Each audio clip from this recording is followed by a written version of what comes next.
Hej, jeg skal fortælle dig om programmet for Young Street 2005. Vi har nemlig strikket programmet lidt anderledes sammen i år, så det vil jeg fortælle dig lidt om. Konkret så har vi, hvor vi plejer at have brunch, der har vi nu lavet det til regulær morgenmad. Og det frigiver os nogle timer om formiddagen. Og den kan vi bruge til at tage afsted ned til nogle af de mega awesome keynotes, der er nede i hallen. Hvis ikke du har tjekket Sommercamps program ud endnu, så tag og gør det og tjek de mega fede taler ud, som er på der. Derudover så har vi tid til at have community-grupper der om formiddagen også.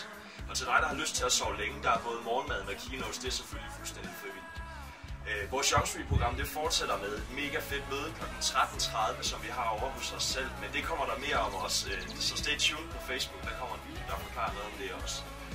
Om eftermiddagen, der har vi masser af tid til bare at hænge ud og være sammen på enten på Town Square eller til sportsdagen over på stævnet. Du kan gøre lige hvad du vil der.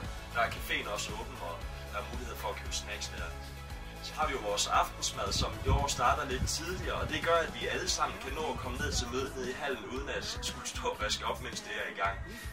Så er der jo halvmøde, og vi har vores Young Street Café om aftenen. Så det er sådan en grov skitse af, hvordan en dag på Young Street ser ud på Young Street 2005. Så hvis du ikke har fået meldt dig til endnu, så tag og gør det, fordi at i år der skal du ikke gå på kompromis mellem det ene og det andet, men du får det bedste fra Sommercamp og det bedste fra Young Street i én pakke. Så meld dig til på stævne.dk, og så ses vi jo på Young Street 2015. Og husk, hvis du gør det inden den 1. juni, så når du også at spare nogle penge, så vi ses! Hej!